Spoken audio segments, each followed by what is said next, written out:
Сәлем барлықтарыңызға. Бұл сабақта 2023-24 жылда оқу жылында өткен ауылдық олимпиада математика пәні 11 сынып 1 кезеңнің 10 есебін талдаймыз. Тура сағат 9:00-де пойыз А станциясынан шықты.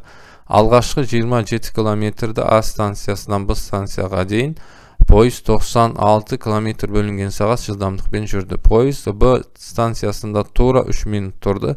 Содан кейін пойыз 64 км бөлінген сағат жылдамдықпен Б станциясынан С станциясына дейін 30 км жол жүрді. Пойыз С станциясына сағат нешеде келді дейді. Енді уақытты табу үшін жолды жылдамдыққа бөліп жібереміз. 27 км бөлу керек 96-ға. Сосын қосамыз. Мына жерде 30 километрді 64-ке бөлеміз. Мына барлығы сағатта шығады, оны минутқа айналдырып алып, сосын ең соңында қоса салайық, мына 3 минут. Қазір мына екеуін қосып алайық. Қысқартып жібереміз. 3-ке қысқарсақ мына жерде 9 болады. Ал мына жерде 32 болады екен. Мынаны да қысқартып жіберейін. 32, 2-ге қысқарсақ 15. Қосып жіберсек 24 бөлінген 32 болды. Мынау тағы да қысқарады.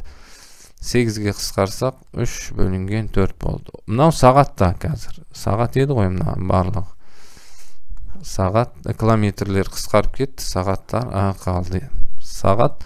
Енді оны минутқа айналдырып жіберек, 60-ға көбейтсек минут болады. Сағат деген сөздің орнына 60 минут деп жаздым.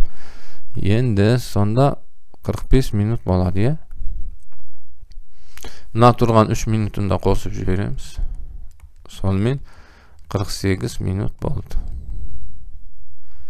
9-да шықты, 48 минут жүретін болса 9:48 болады екен.